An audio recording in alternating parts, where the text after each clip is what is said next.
Good morning. This is the Blaine's World podcast, where conversations are worth hearing and seeing. You can watch us each week on Facebook, YouTube, and LinkedIn. You can also listen in on Spotify and Apple Podcasts.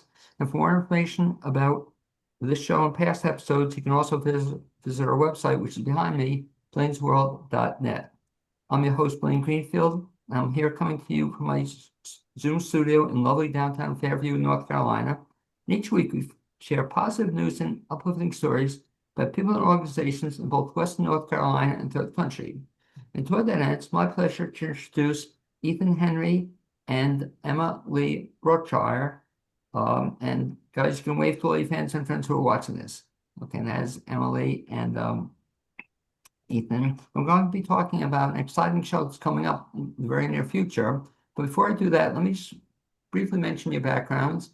I should mention that Ethan Henry is an Asheville native, co-founder and executive director of Asheville Musical Theater and a creative costumer for Walt Disney World.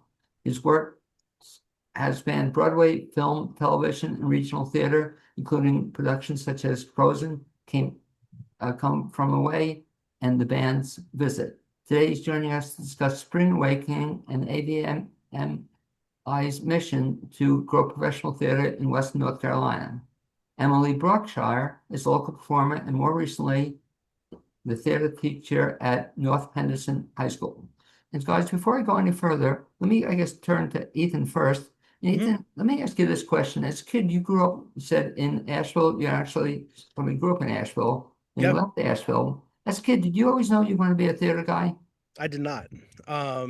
So we did not have a full theater program growing up at my high school. So I kind of came into theater by happenstance.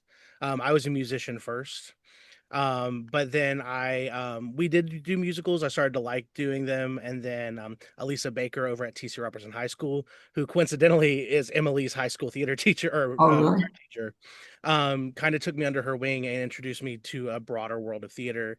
And then I went on to go study it in college and have made a career out of it and got my master's degree and had a really honestly privileged career. So that's actually part of the reason why I started Asheville Musical Theater is to not only further expand the theater landscape here, but honestly to create opportunities that I wish I could have seen as a little kid. So, Now, as a little kid, or even when you were past being a little kid, uh, do you remember the very first show you were ever in? ever in, Yeah. yes. So the very first show, I guess, would be something called a Church Mouse Christmas at Mount Carmel Baptist Church. And then, but the first actual musical was actually in high school. I did Into the Woods, and I was just the steward, not knowing anything of what I was doing. So Okay. And back to the one before that. So how old were you in that one? six Okay. years old. I'm going to share an idea for a fundraiser, Mhm. Ethan, which I'd like to do someday with you with Asheville Musical Theater. And what I want to do is have everybody recreate their very first role. That'd be Okay. So when you were 6 years old, do they have a Mhm. record of that anywhere? Oh yeah, my mom has all kinds of things Okay. Was there a video of it? that I don't know, but I'm sure I could ask. But tell me, wouldn't that be cool that everyone Mhm. would get up and do the role as a 6-year-old? You would get so you could show it to Richie. Richie never saw it, I imagine, so he could Well, see it. Wouldn't that be a cool thing to do? fantastic, actually. Okay, That's actually play really it. I'm very serious about it. I'll offer to help you with it. sounds But I've great. always wanted to do that, the very first role. So ever since then, you've done a bunch of things, and Yep. then you started this musical theater. We'll talk about it in a second. And Mhm. that's been in business for how long? So we started in 2023. Okay, very exciting. And Emily, I'll ask you the same kinds of questions. We may have asked you before in another show, but do you remember you grew up where as a kid? I'm from here, so I currently live in Mills River, but I'm from the Asheville area. I've lived Okay. here my whole life. And so growing up as a kid, were you a theater kid? So my first show I was in fifth grade, and then we didn't have theater in middle school, so I didn't get back into theater until my sophomore year of high school, and then I just fell in love with it, and I've been doing it ever since. And so what was the fifth grade role? I was the star to be in Annie. Oh, Annie, really? Mhm. And is there a record of that anywhere? I don't know if there's a video. I do know there are photographs somewhere, but I do not know if a video exists. But wouldn't that be cool to do? To have this Yeah, We that would did. be really But fun. Ethan, we already have our first volunteer to be in this Let's do production them. fundraiser. That, Ethan knows I'll say yes to anything I that he'll know. do. Emily and I, we're ready. Like it's great. Yeah. and what's so cool, I'll send it both to you. I'm making a note. But did both of you see the Jason Alexander in Young Sheldon played a Mhm. drama teacher? Did you ever see this role? Did you ever see the show? I've never actually watched the show. But Young anyway, Sheldon, I love Young Sheldon. well, anyway, so you have to see it. I'll send you the clip. Cool. So, the guy Sheldon was going to be an Annie, and he got nervous. Mhm. He backed out. Did you see the episode? Yeah. Oh, anyway, so he backs out, Ethan, and so Jason Alexander has to come in and play Annie, Incredible. and he comes in and stars as Annie as a 43-year-old guy. He was a theater teacher. So It's the best way sometimes, to see it. That's great. Mhm. right, I'll send it to you guys. You'll get a kick out of it. So anyway, so you've been acting then ever since in middle school, but in high school, you've been acting ever since um, Mhm. middle school. And I saw you, I guess the first time I met you was in a production at Marshall University. Mhm. And that was quite a role. That was a Sweet Charity. Mhm. Was that and since then have been in other stuff?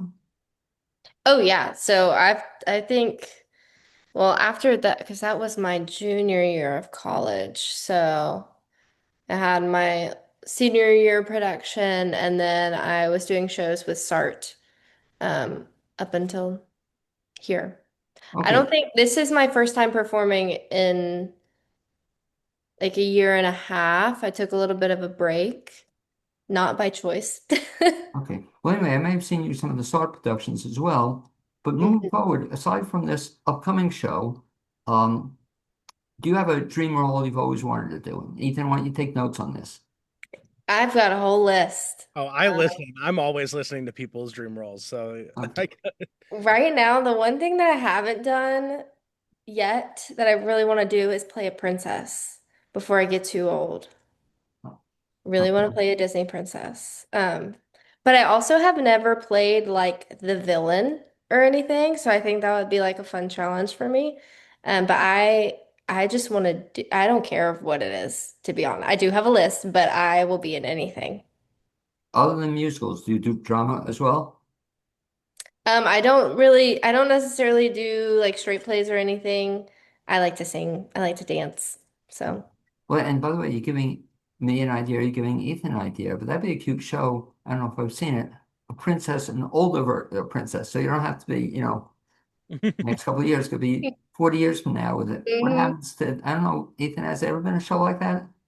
I'm not sure. The princess who grows up or something. It's kind of a cute. Ever, I know that the Drew Barrymore film, I think it's Drew Barrymore, Ever After, was dramatized to a musical. I think it's Drew Barrymore. I could be making Oh, that. really? I think But you're it's right. not a licensable yet. But I know that she's a little older than like the traditional princess. No, but I'm saying, but it'd really be cool, like princess at 83 years of age. What happened to Emma-Leigh? Finally at 83, she gets I to think be Yeah. Emily finally gets to play a princess. Okay. And I should ask you this, Ethan, same thing too. Um, so you're now not doing too much performing, right? You're doing No, most. I the last show I did was probably like as a performer. I did West Side Story in Yonkers, right above New York. And that's probably the last show that I've performed in. My career has just taken me more into the director design route. I'm not saying that I will never perform again. It's just not my highest priority at this point. Well, let me ask you a question too, and I'll be interested in your response. In terms of acting or directing, do you have a preference? I prefer directing. Okay. And Emily, I don't know if he's being honest with us, but the reality is what happens, I'll ask a lot of actors who become directors where they prefer, and they'll say, like Ethan did, they prefer directing. But the reality is because you don't have to memorize lines that way. I So, would be lying if that wasn't part of it. Um, You end but up doing it anyways, yeah. though. Like Um, I've learned from directing my students' shows. you learn the whole show anyway. So Mhm. well, it's interesting, Emily. I wonder, or I'll ask Ethan as well. Have you ever had that as a teacher, it'd be different, but the Jason Alexander thing, have you ever had to step in, Ethan, for example, directing a show and then somebody backs out and you have to go on stage? You never had that happen? oh, Oh my gosh, that sounds like a nightmare. But although I'm the unofficial swing for Spring Awakening, so Emily, if you call out, I guess I'm gonna put on. okay. Okay. No, we or, have great understudies, but I just had to make the joke. or Spring Awakening, or if somebody gets, I guess he said the unofficial swing. I love that. Well, since you mentioned it, Ethan, let's talk a little bit about Spring Awakening, and what gave you the idea to put that show on? It for better or for worse, it is a timely musical and kind of a heartbreaking way. We when we were choosing our season and even our previous seasons, we always try to pick material that isn't just edgy or just gonna make money or just insert thing here. We try to do something that we think is a good story to tell the community at large and a good overall message to share. That's really the heart of what we're doing is really leaning into the storytelling. But for Spring Awakening in general, to my knowledge, this is the first time it's been produced in Asheville in at least a decade, I believe. So it's been a while. And unfortunately, the cautionary tale that we discuss in this musical is still relevant today.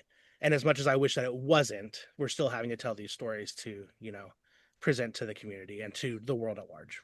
And I'm so glad you mentioned that because yeah, I do recall seeing it a decade ago. I don't know if you're familiar with it, but Rock Evelyn, Mhm. Rock, and I he saw put. that same production. Oh, Yep. did you really? Okay, that was you. Now I didn't know you then, but you should have said hello. Yep, I But was there, but yeah, I saw that. That's the last time I saw it too. but wasn't that a terrific production? Where was that? Who did that? Or where was that I at? think it was if I'm not mistaken, listeners don't come for me if I'm wrong. I think it was at the Masonic Temple. That's where it was. Right, exactly.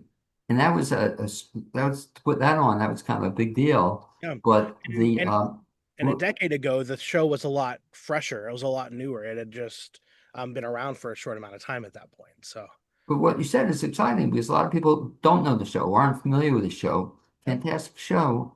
And so your version, though, because it's going to be at Dinah Wortham, it's pretty exciting. It's going to be a yep, big theater, big yeah. production. How many people do you have in the production? So we have 13 people in the show itself. And then our staff, including my stage management team, Michelle and Sarah, my lighting designer and my technical advisor, Destiny and Andy, and then our intimacy coordinator, Laura. I would say we have roughly a staff additional to performers around 8. And then we're also partnering with Wortham, where we're using some of their staff members as well. So it's a true collaboration between the two of us, which is really exciting. And I should ask then, for the music, it's going to be using tracks on this? Yes, tracks this year will be tracks. As we strategically grow, we keep adding in more layers. But for this one, we are tracking the show. And let me just ask you then, for the benefit of the folks who don't know the story, and I Yeah, think there are a lot, if you can kind of read a digest version of the story, keeping it under like 3 hours, can you keep it? I'll do my best. Well, the show's only like running like at an hour 50 minutes, so I hope I can keep it under 3 hours. Okay. So the story in a nutshell is the cautionary tale of what happens when we essentially shelter our children from the world, and the ramifications of that.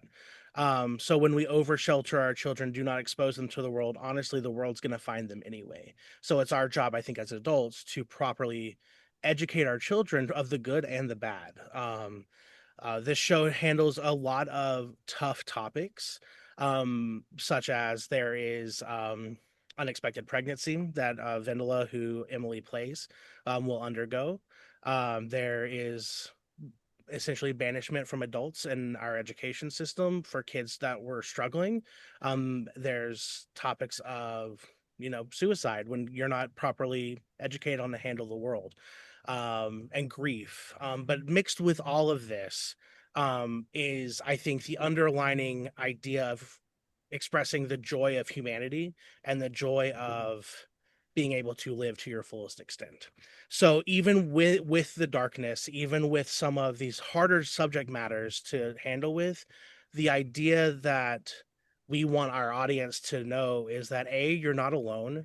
B, you have the opportunity to live life to the fullest, and I hope that we can inspire people to do that through this. Now, Emily, had you known the show before? Had you been familiar with it?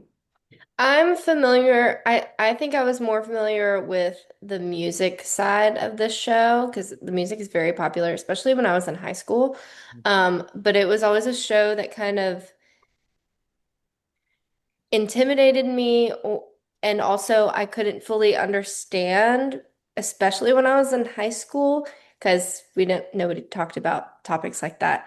But I think playing this role as an adult, as a young adult, is extremely important and easier to get across the point of the story, if that makes sense. But yeah, I've loved the show for a while. Now, had you ever seen it before though? Not not live. Definitely a YouTube bootleg, but not live. Okay, I didn't realize it was YouTube bootleg. You know, saying something interesting though. I always thought it's too bad you can't see shows, on video. That very few shows, Big Oklahoma will be, a big movie. But it's almost too bad that you can't take a show, then everybody can see it anytime they want, other than a bootleg version.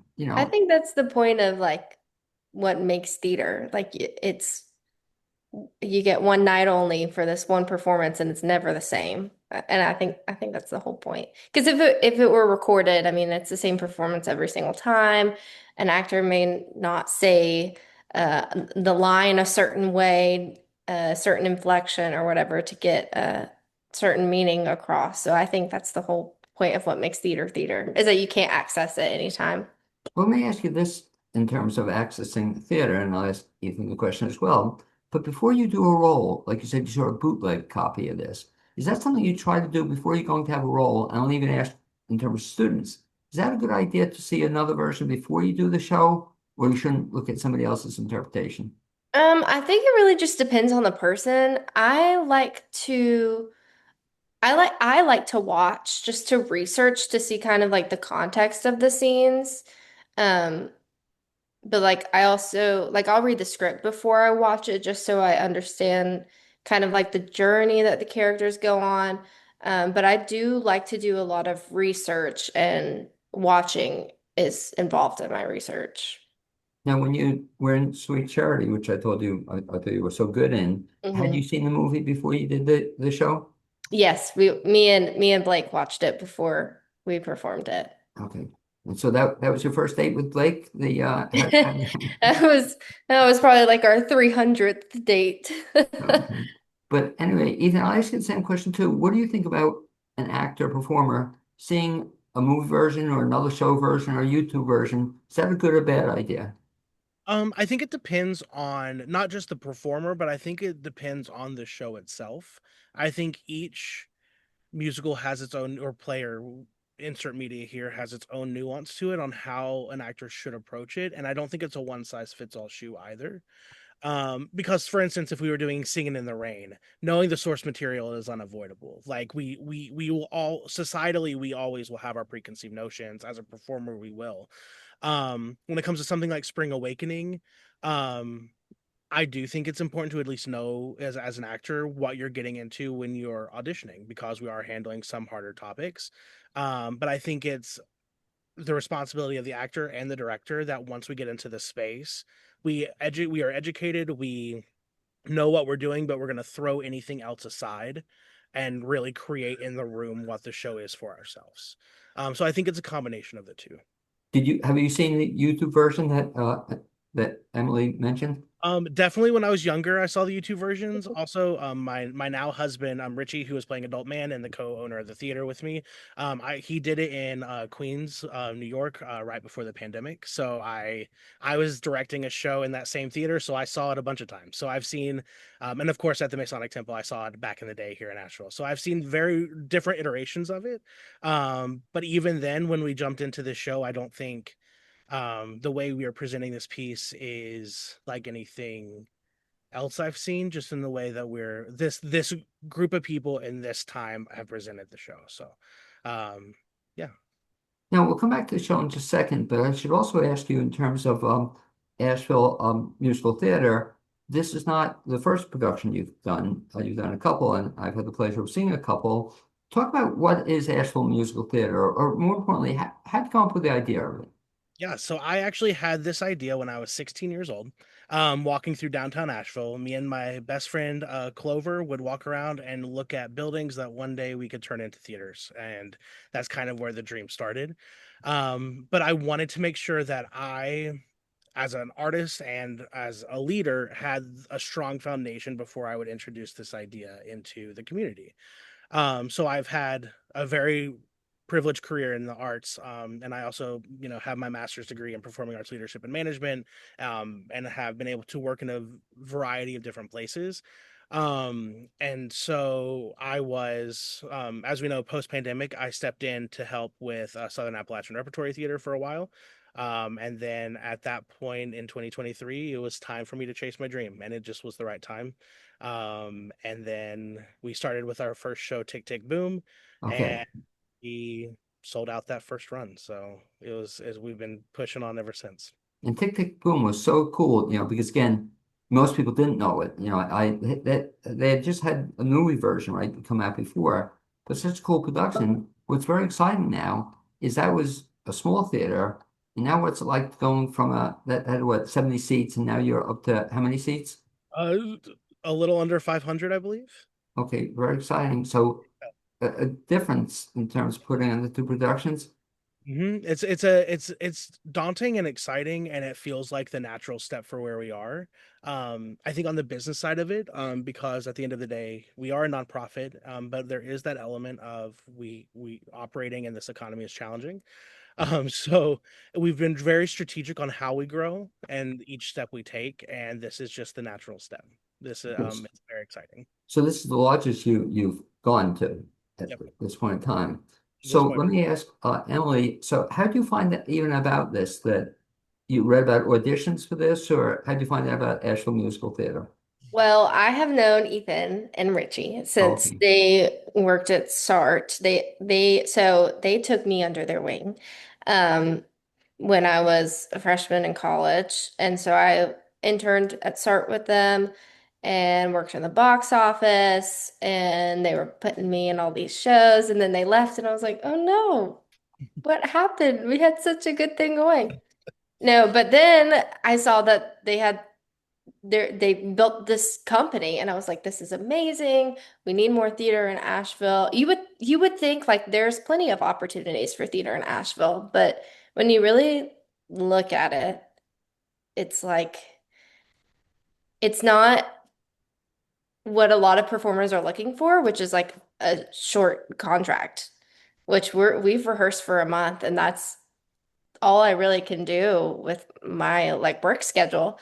Um, But I saw the auditions for Spring Awakening, and I really had to think to myself about if I was ready to audition for a show like that, because I had just gone from doing these like ditzy comedic roles, like family friendly shows. And so I had to like really think about if I was ready to perform such a dramatic and I don't even have the words for it.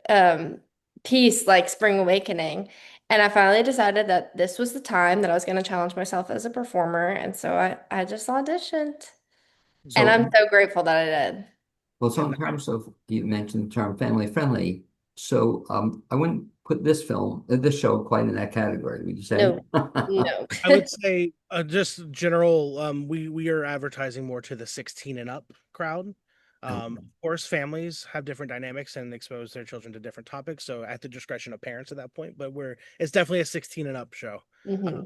Yeah, just with like I said, yeah, I guess anybody could see it, but definitely more appropriate 16 and up. So not the first time well, Sweet Charity was certainly what was so surprising, Emma-Leigh, about Sweet Charity, that it was done at SAUD, where it was done, this was the student aspect of SAUD, Hmm. right? This was Mars Hill University. Marcel, Yeah. which is SAUD is kind of part of it. And I'm so amazed. I told that to Dan Ledford the other night. I saw him, said, I couldn't believe they did Sweet Charity, because before your time, and I'd been president of the board at one time, they had such restrictions about doing anything controversial Hmm. I don't know if you knew about that, but it was, you couldn't say anything curse word or profanity or topics. So for them to do Sweet Charity, I was just amazed at, it's kind of an adult show too. Yeah. Um, for the college to do it. So going back to um, this show, Ethan, so you had auditions. How many people came out for auditions? I honestly have no idea. This season, so this production was originally part of our 2024 season with Songs for New World and Daddy Long Legs. And I know that season in general, roughly probably about 300 people auditioned for us through submission. For those three shows. We did make the decision to postpone just as a business move because again, arts in this economy is challenging. So we wanted to make sure that we not only did right by the company but did right by our performers. Because we do pay our performers, we do try to take care of them, and so we made the hard decision to push it to 2026, which is here we or yeah 2026, which is where we are now. I don't know what years it is anymore. Right. So it was as hard of a decision that was, it was worth the wait. But we got down to 13 people from nearly 300 auditions or submissions for the show. And I always thought that must be one of the toughest jobs as director or person in charge of a theater company to go through auditions and then to have the people getting parts are probably very excited, but to have two people that don't get the parts. And But let's talk about the 13 people, quote, made the cut. So Emma-Leigh is one of them. Can yeah, you share some of the other people in the cast? yeah. So we have so kind of the trio. The show's kind of separated into pods, I guess. So we have the main trio, which is Melchior, Moritz, and Vendela, which is, of course, Emma-Leigh, Maximilian, and Caleb Hector, who is new to our company. We saw Maximilian and Daddy Longlegs in our 2024 season.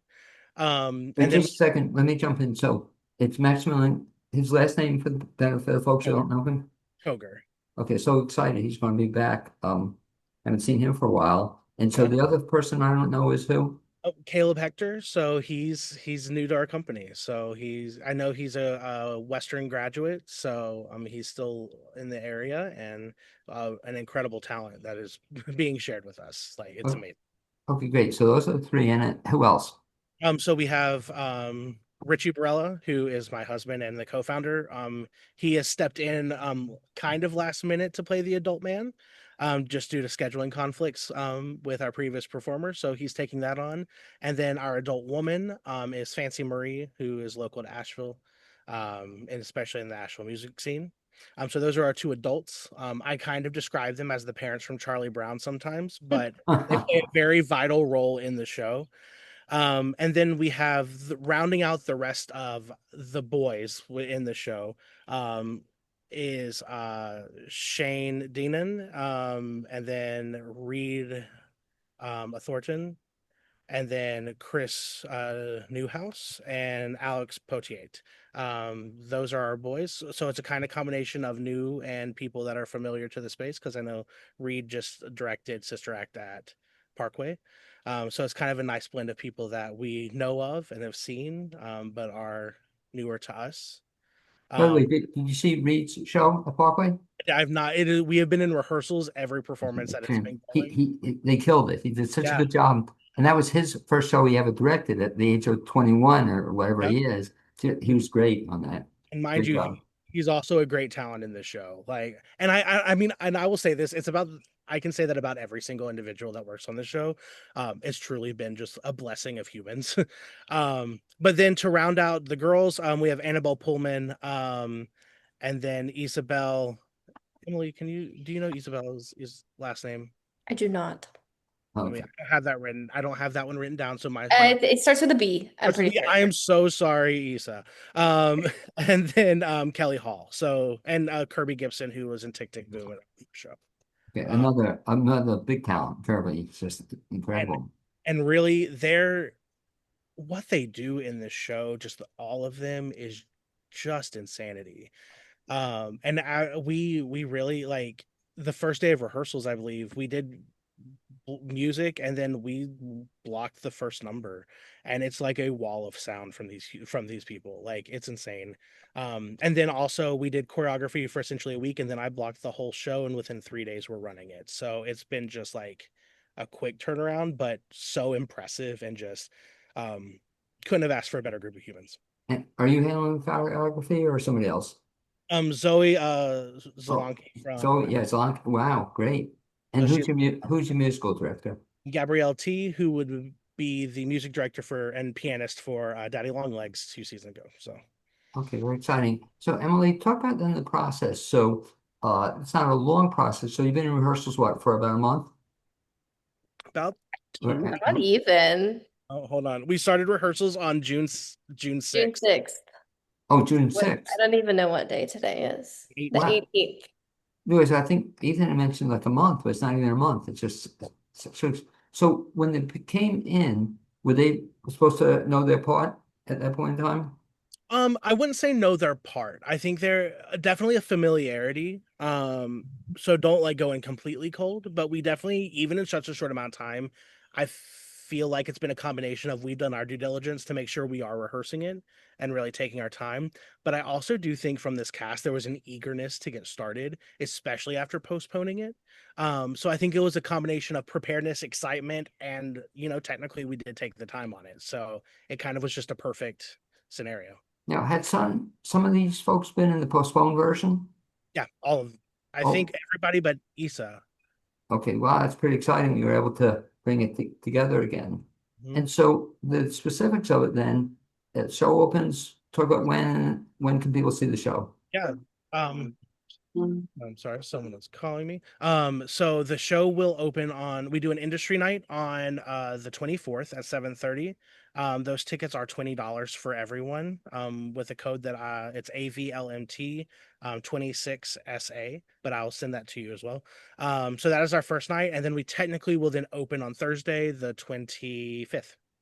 So talk about when people can see it. So Thursday night, it's what is Yep. it? Is there So a match? 7:30 on Wednesday night, Thursday night, Friday night, and Saturday night, and then 2 p.m. on Sunday. And then you said the industry night, is that open to anybody as well? If you have the code, you can go see it. Okay. And so how do people get the tickets? So that would be a Dinah Wortham's or Wortham Center for the Performing Arts website. So I think that's wortham.org. And then we are attached to that. You can also funnel through our website if you wish, which is avlmt.org. And there'll be a direct link to buy tickets as well. And so let's talk about then after the show completes its run, very short run then. Um, Emily, do you have anything else on the books that you can share with folks that you're coming up with the show? I do not currently. I now that I am a teacher, I spend a lot of time directing children during the school year. So I don't have a lot of time to perform during the school year. So we will see what happens next summer. Because I saw that too, that you said this was the theater teacher at North Henderson High School. Was this the first year doing it? This is my second year, Second so year. I'll be going on 3 years when we come back. So what were some of the shows this past year that you did? So my first year we did You're a Good Man, Charlie Brown, and then this past year we did High School Musical. Okay, so you just do one show a year, and then Hmm. are you so you're teaching primarily just theater? Yeah, just theater. Wow, that's pretty exciting that they have a full-time theater teacher, Hmm. and that they have the enrollment for full-time, theater teacher. It must be Yeah. fun. Are you enjoying it? It's so the program has gone through a lot of ups and downs. This is like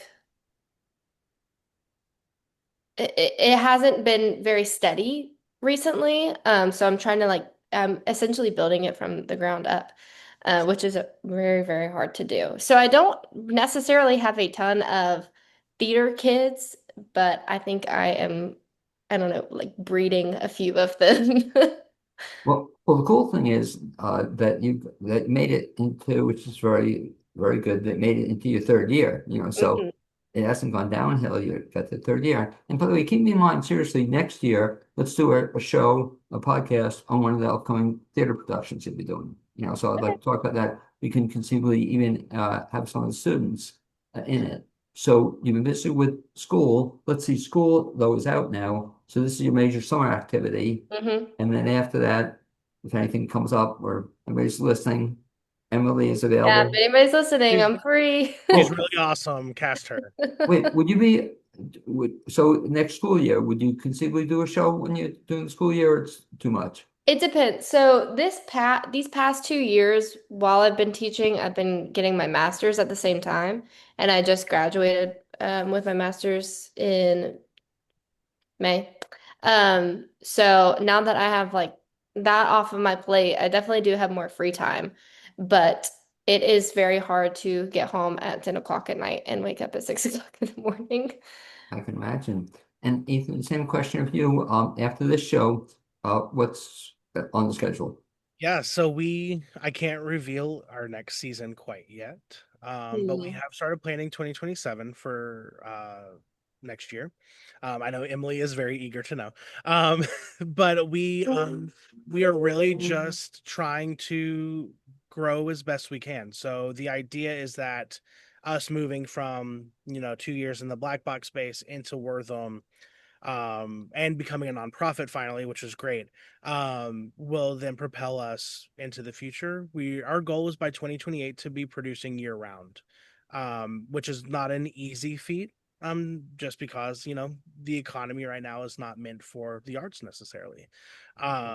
So we are now in a good position where we can apply for more grants because we've been a nonprofit for long enough.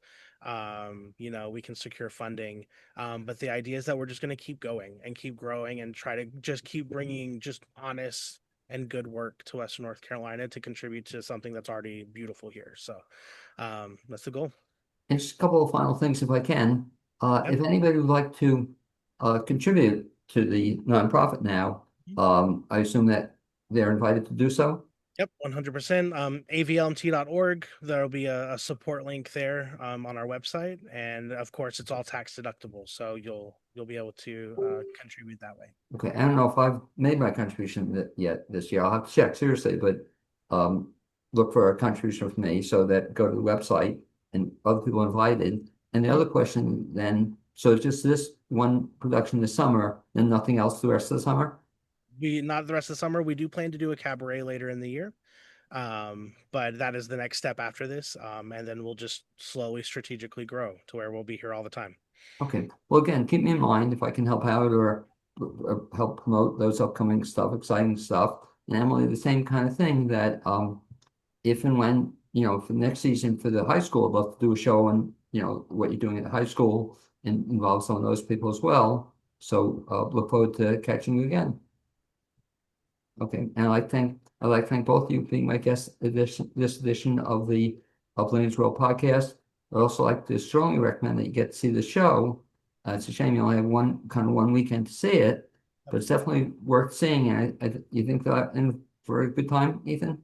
Yeah. I think I'll use good time loosely. I think you are going to be in for a very honest and humbling time, but next time to just to step away from the world and just to be able to express joy at the end of the day. I think I'm not going to say that it's a raucous comedy here, but it is meaningful. It is meaningful and heartfelt and truly just this group of people.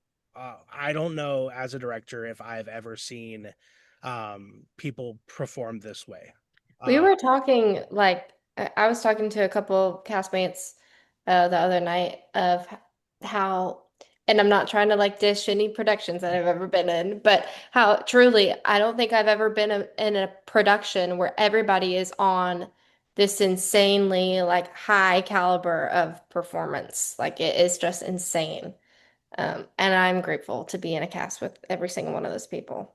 And I it's can true. kind of second what you said, Emily, in that I've seen at least half the folks, if not more, and stuff, and really good things that they've been into. So I'm looking forward to seeing it. Ethan, I cut you off. You had one other thing Oh, you no, wanted to say? I was just seconding that. I was just agreeing. Like it's truly it true, and it's not even like, and honestly, it's not even a plug. Like, come see the show. It's great. Like honestly, if one person sees this show, which luckily more than one is at this point, but if one person sees the show and can be and feel from it and witness what's happening, it's worth it for me.